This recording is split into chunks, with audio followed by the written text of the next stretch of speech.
Welcome to Influential Entrepreneurs, bringing you interviews with elite business leaders and experts, sharing tips and strategies for elevating your business to the next level. Here's your host, Mike Saunders. Well, hello and welcome to this episode of Influential Entrepreneurs. This is Mike Saunders, the Authority Positioning Coach, and today we're privileged to have with us Brad Sugars, who is the founder of ActionCOACH. Brad, welcome to the program. Hey, Mike, good to be with you. Hey, so I'm sure everyone has heard of ActionCOACH, but boy, having 1,000 coaches around the world and in 70 countries is such a huge, enormous organization. And I'm sure you've been asked this question before, but when you first started ActionCOACH, I think back in the early 90s, did you have any vision of where the whole franchise could go, or was it just you were trying to help change the world one person at a time?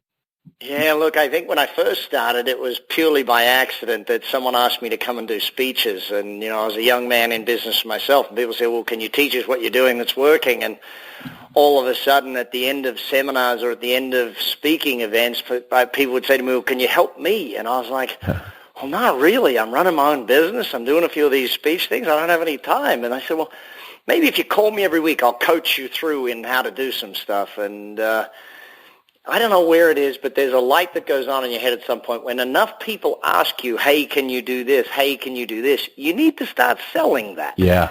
So one day I sat down and said, all right, there's enough people asking for this. I need to actually make this a business. And here we are today, 26 years later, in almost 80 countries, 1,000 offices, and a great team helping me build this thing across the world.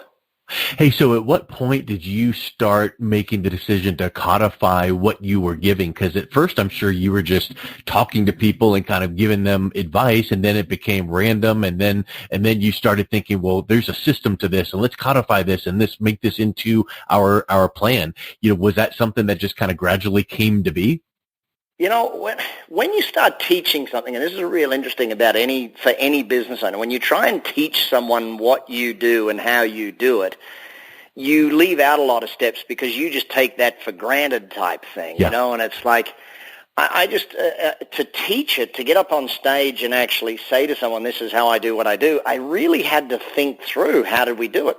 And then we'd coached about 13,000 companies when I first wrote the book, The Business Coach. That's some 15-odd years ago now. And but once we'd done 13,000 of them and got it to success, we knew that we had a system that worked type thing. So now we do about 18 to 20,000 businesses a week that we coach one-on-one, and hundreds of thousands in our group programs every week. So it's kind of like, it's interesting, though, Mike, and you would see this because the number of interviews you do and the success you chat with every week, it's really interesting to see that people don't realize there is a recipe for business success, or there's a system for business success. And if you want to create a successful business, follow the recipe. And it's really interesting that people never bother to learn the recipe. And that's why I love your interviews. You expose the recipe all the time. Well, thank you. And, I think that there's something that what you just said makes me think of something, which is sometimes you miss the forest for the trees. You're in the middle of your business and you think you're doing things the right way, but you need that external third party perspective to say, hey, here's some avenues you can go down and let's avoid this side. So that's the benefit of the coaching, especially when it's coaching from a specific proven system for success. So I think that a lot of business owners would just feel like I'm doing good and I'm improving, but how much are you leaving on the table? If you had someone come alongside you, guiding you, you could be making that much more improvement. Yeah, look, I sit back and I know there's a few reasons business coaching works, and one of them is definitely the accountability of an outside business coach. I mean, even personal training, people know they would do some workout, but with a trainer you work out much harder and get results much faster. And that's true. I think the knowledge that a coach brings is the second reason, but I think that the third reason that coaching works is that it is an outsider looking in, Unfortunately, in our own business, we can't see the problems. We look at everyone else's business and we go, oh, you could do A, B, C, D, E, and F. I mean, we could come up with a list of 20 things for other people. And then in our own business, and I've said it quite bluntly before, that a business grows to the owner's level of incompetence. The moment you run out of the ability to do things is when the business stops growing. And that's why An owner that keeps learning, an owner that keeps growing, or an entrepreneur or a CEO that keeps learning is the one that has a growth business under them. Yeah, I love that. And kind of ties right into your latest book, Pulling Profits Out of a Hat. And I know it's hit, every bestseller list known out there. So give us a little bit of a background on, yes, the book, but I would like to ask to start off with, you've written so many books. At what point made you think, okay, here's the next topic of pulling profits out of a hat, and then this is what we're going to focus on? What goes on to make you go, here's the next one, and now let's start diving into creating that content? Yeah, it's funny. When you're an author, you have about 30 books in your head at any point in time.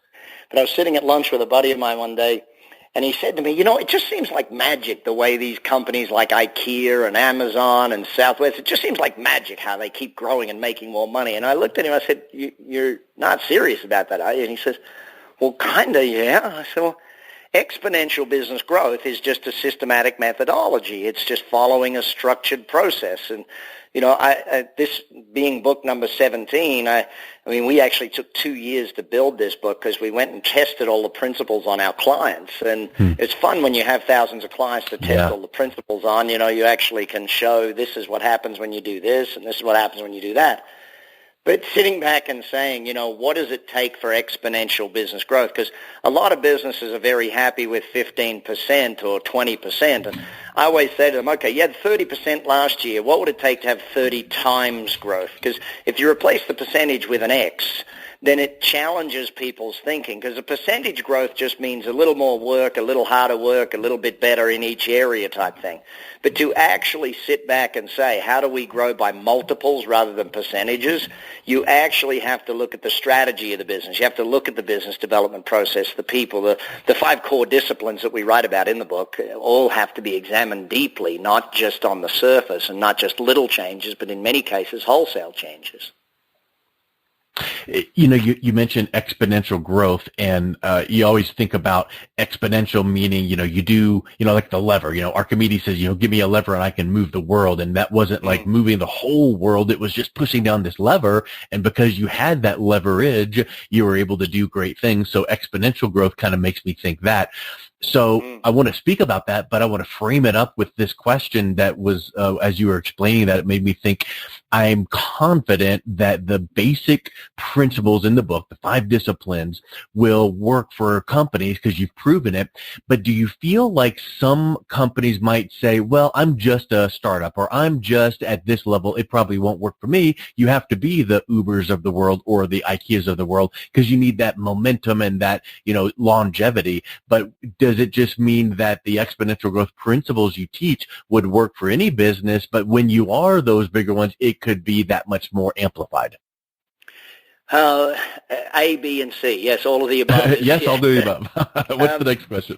Listen, very simply put, the smallest of small businesses, if they go with the wrong strategy on day one, stay the smallest of small businesses. Yeah. And even the biggest of companies, I was in with a large, very large company based here in the States, and I sat with them and I said, well, what's your strategy for opening in India? And they all looked at each other and said, well, we don't have a strategy for opening in India. And I said, well, okay, what's your strategy for opening in China then? And they looked at each other again. They said, Brad, we don't have strategies for that. And I said, well, okay, then how are you going to have exponential growth if you're not going to hit a third of the world's marketplace?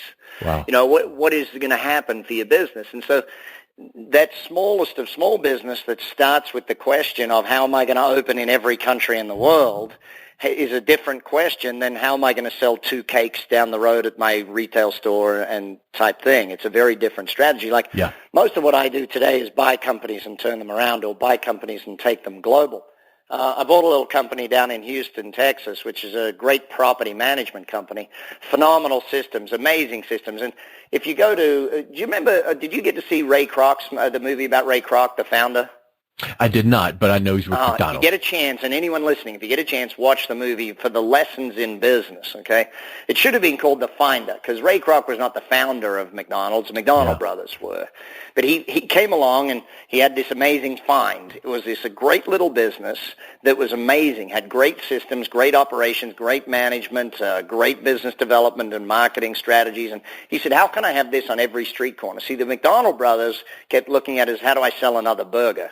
Ray Kroc looked at it the same way I look at business, say, how do I put this in every country in the world? Or how do okay, this business is phenomenal. I just bought a company down in Australia that's a commercial cleaning business. And I looked at it and I said, this is phenomenal. And now we've spread it across Australia, and now we're spreading it across the UK. And then I'll bring it to here in the States. But this, to me, is where, when you sit back and look at it, you can be the smallest business in the world and actually start with the real question, or you can be the biggest business in the world and sit back and look at, hey, we don't have a strategy for India.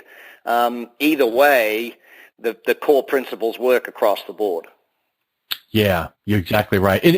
And rightly so. If you are the bigger business with more resources, you're going to have that much more momentum, but you better start, if you're a small business, with that good, solid foundation, or else you're just spinning your wheels. So yeah, that's a super explanation. Let's move into the 5 disciplines. What are they? And kind of give us a brief overview of how that's going to add more zeros and pull those profits out of a hat. Yeah, look, so the 5 disciplines, and they match up with, when you read the book, you'll see the 5 constituents, because business is no longer just about shareholder value. It's about the community. It's about the people in the company, the customer. We've got to go through all that. But the 5 core disciplines are, in no particular order, strategy, business development, people, execution, and mission. If I can give you a very quick explanation of each of those. Strategy is really what is the core base of how the business operates. And, when I sit back and look at strategy, it takes into account what you mentioned before, leverage. How do you, and my definition of leverage is do the work once, get paid forever. How do you get a customer once that stays forever? How do you have a product that sells forever?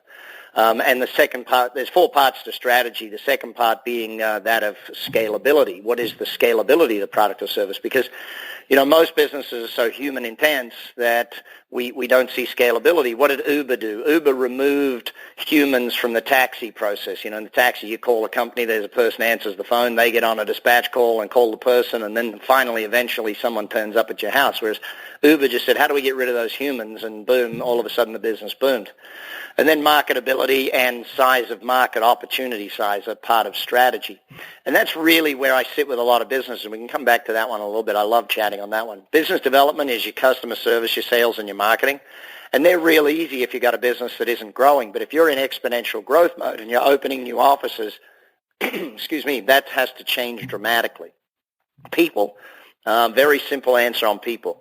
You don't build your business, your people do. And if you don't build your people, they can't build your business. So how do you actually recruit, hire, train, manage, lead, and coach your people so that they become better, so that they build a better company? And that's the core of that one. Execution. Again, execution's easy if you're not growing. It's doing the same thing over and over again. But when you're in growth mode, your systems often need to be changed. The basic systems, the checklist, the day-to-day management of the business is what leads to execution. Somewhere in the 90s, management became a dirty word, and all of a sudden we saw all these books come out on execution because there was no management left in the business anymore. Systems became strong, but there was no management side of it. So we've got to deal with all 3 of those areas to get execution right. And then mission. I like to describe mission as using the word love in business. If your customers love doing business with you, you're on mission. If your staff love coming to work, then you have a team, and the team is on mission. It's not just about words on the wall. It's about how do you build someone loving doing business with you, and how do you build someone loving coming to work for you. So that's the shortest version, Mike, I can give you the 5 disciplines. No, that's awesome. And you mentioned marketability as being something really, really powerful. Do you feel that's the most important aspect of the strategy, or just one of the cornerstone pieces? Just one of the cornerstone, because when I sit and look at it, like I bought a commercial cleaning business. Why? I don't actually have to convince you to get commercial cleaning, and this is where you look at a lot of businesses, and especially a lot of startups, where they come to me and they say, oh, we've got this new idea. It's this new thing that no one knows about, no one's ever heard of, no one's buying it. It's a great opportunity. I look at them and go, hang on, sell shoes. Yeah. People already buy shoes. They already know they want shoes. You just got to come up with a better methodology of getting them the shoes and a better methodology of them buying, like Zappos did, and then, hey, there, presto, Zappos is $1 billion company inside 10 years. And this is the side of marketability. I think in strategy, if you look at leverage, I guess that's probably one of the core principles that is behind it. Do the work once, get paid forever. If you look at even Let's use Apple and Microsoft as an example. Microsoft started with a strategy of leverage. Make a piece of software once, sell it forever. Apple started with a strategy of make a computer once and sell it once. And you've got two different strategies. Now, when no one owned a computer, make a computer once and sell it once worked. But once everyone had a computer, that strategy started to fall over, and the business almost went into bankruptcy. And you see, if you look at the history of those two companies, Microsoft goes and Bill Gates becomes the richest person in the world. Steve Jobs gets fired from Apple. Now, he goes and learns leverage. He went and learned a bunch of other things as well, like good management and good people skills when he went and ran his little business, Pixar. He bought Pixar, turned it into a massive company, sold it off to Disney for billions. But what did he learn? Make a movie once, sell it forever. Disney still sells you talk about a superstar of leverage. The Disney Corporation is a study in leverage. They are the most amazing company when it comes to, if anyone with little kids understands, they're going to sell you that movie 1,000 different ways. It's like all of the small cuts of selling you the movie in different ways, the music, the toy, the bed sheets, the T-shirt, the whole thing. But what Steve Jobs did when he came back to Apple is he said, listen, we're no longer going to be in the non-leverage business. We need to be in leverage. And he's even smarter than me. See, he didn't go to do it once and get paid forever. He said, do it no times and get paid forever. So he went into the music business. Apple's never made a song, yet they sell millions of them every single day. Then you get even smarter. He sees the music industry moving to all of these Spotify's, the subscription-based service, and all of the music companies said, no, we're not going to give you subscription-based. So he went and bought this little company, paid billions of dollars for it, just happened to be called Beats Headphones, because they had a subscription-based deal with all the music companies. He didn't want a headphone company. He wanted a subscription-based deal.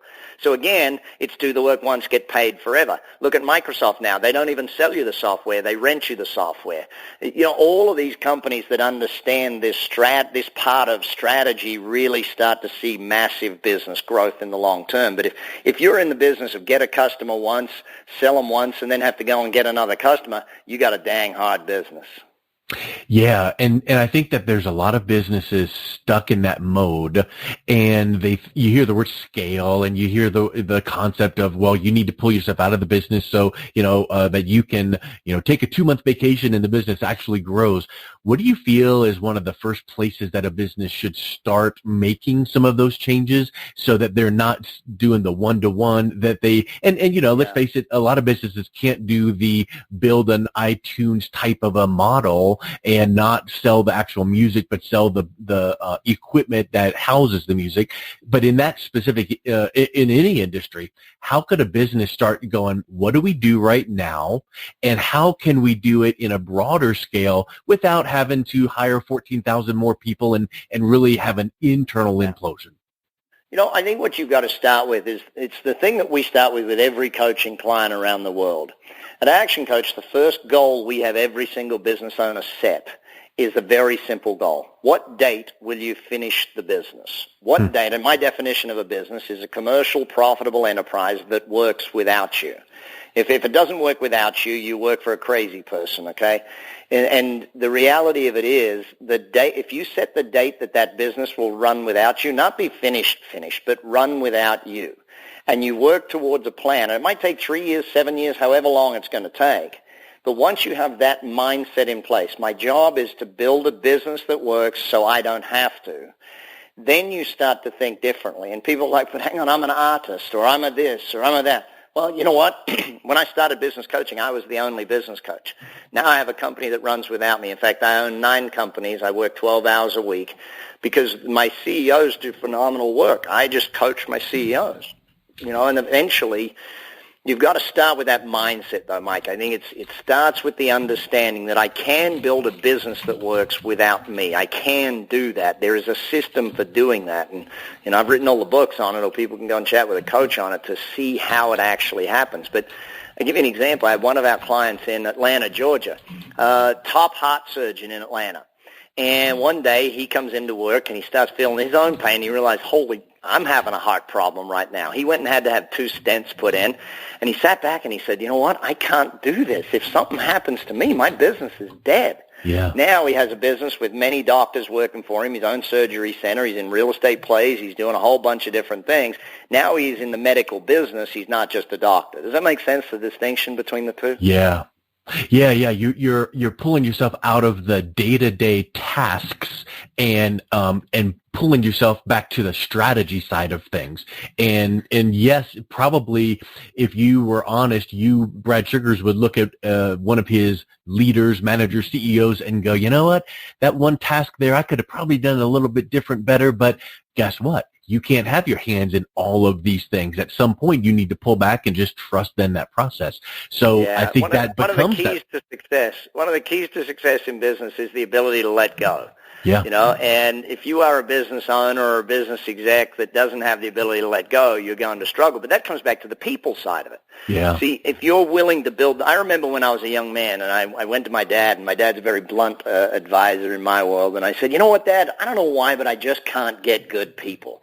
I think I was about 20 or 21 in business, and he looked at me and he said, Brad, you get the people you deserve. You're an average manager running an average business. Highest caliber of employee you're going to get is average. And of course you can see where I got my motivational streak from, obviously. But you sit back and you look at it and you think, oh my God, he's so right in the fact that, if I want great people, I got to be a great leader. I got to build a great company. Great people don't work for average bosses. So it's a balancing act. How do you build your people so they build the company? And it was interesting. I was doing a speech in Ireland in Belfast, and the guy says to me, but Brad, when I build my people, when I train my people, they leave. And I said, and if you don't, they'll stay.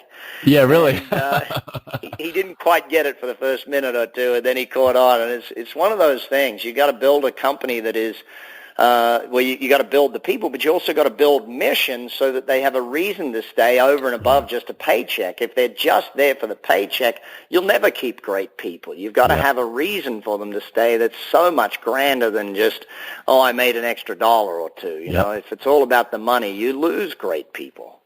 Well, and another reason to stay, maybe one of the concepts you talk about in the book is putting the fun back in the business. Talk a little bit about putting the fun back into the business. Well, look, I'll be very blunt with people. If business isn't fun, you're doing something wrong. Let's be realistic about it. And I do this at seminars all across the U.S. Whenever I do speeches for big corporations or big entities or associations and stuff, they say to me, I just ask them a question. I said, what airline in America has the most fun? And every single time, everyone shouts out, Southwest, and you sit there and go, well, which one's making the most money? And they look at it. See, here's the thing. If you're not having fun and you're the owner of the business, imagine how awful it is for your staff. Yeah. And if it's that bad for your staff, imagine how bad it is for your customers.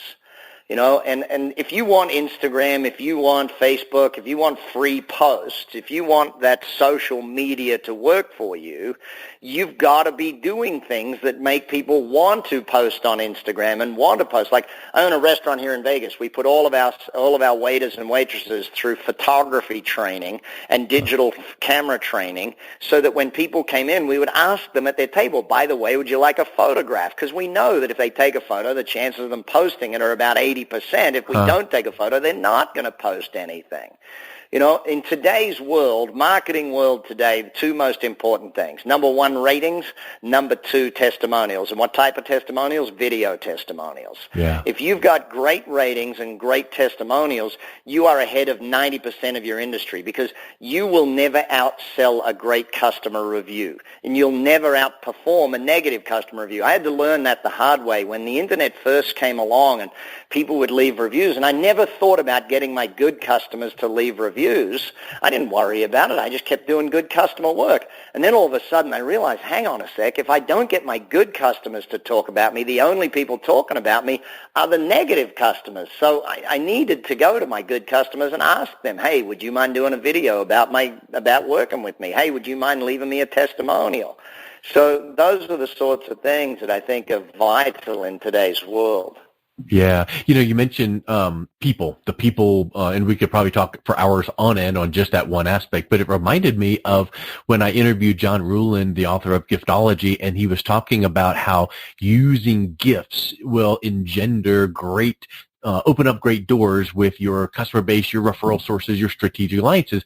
But he said something really curious and I found really powerful. He said, you don't start with the people that you want to get business from or deepen relationships externally. Start doing the gifting concept with your internal people, your staff, your employees, because if they see all of these customers and prospects getting all the attention, they're like, well, how about us? So he starts in his companies and he advises his clients to do the same thing. And you mentioned cleaning services and things like that. And one of the things that stuck in my mind, he says, you know what, for our employees, we pay for a cleaning service so that once a month or twice a month, their house is clean so that when they come home, they have come home to a clean house and they think, wow, my company takes care of me. So do you find that is another overlooked opportunity in companies where they, kind of treat their treat their employees okay, but they treat their customers way better? Yeah, look, I think that the best statement on that ever was Sir Richard Branson when, he kept being asked about, the value of a customer, and he started to turn around and say, listen, the cost of losing a customer is X. The cost of losing an employee is at least 10 customers. Yeah. And that's where you need to start to sit down and think about what's the value of retention of your employees. And, losing an employee costs the company a ton of money. So if you just look at it from that perspective, yes, you've definitely got to build the positive side of it and definitely got to make sure that your team is built and, how you take care of them is up to you. And I find that the biggest thing that you can do for team members is train them, and they love – if you have a budget for training them and you have an ability to get them to learn, because what do people love doing? They love learning, they love growing, and if they see that they're learning and growing in a position, then that they ultimately want to stay in that position. I think that that's a very important aspect behind it. But, building your people builds your business, because you don't have the time nor the ability to do it all. And if it's all in your head, then the business can't grow past you. So you got to build those people. Well, Brad, let's wrap up with what is one of the biggest takeaways that you hope people pull away from your book when they read it. I think the simplest one is that exponential growth is possible. When you see the number of examples of how it can be done, and it's almost 3 pounds, this book. It's a big book, but it comes back to this is not just what to do, but how to actually do it. And I think that that's really important for people to understand. You can grow exponentially. You can do it. And here's the strategies to actually make that happen. Well, I've purchased the book, and it is next up in my queue in my Kindle after I finish this one I'm reading now, so I'm looking forward to diving in. And is Amazon the best place to pick it up, or do you have other opportunities where there's websites or your website to pick up a copy as well? Yeah, Amazon is fine. Ad Zeros Now is a simple one, or bradsugars.com. You can find me on any social media, basically, and track me through there. But, yeah, Amazon's easy to book. Actually, you won't find me on Pinterest. I'm not really a craft. Awesome. Well, Brad, thank you so much for your time today. It was wonderful chatting with you about your book. Mike, it's wonderful to chat with you. Thanks for a great interview. You've been listening to Influential Entrepreneurs with Mike Saunders. To learn more about the resources mentioned on today's show or listen to past episodes, visit www.influentialentrepreneurssradio.com.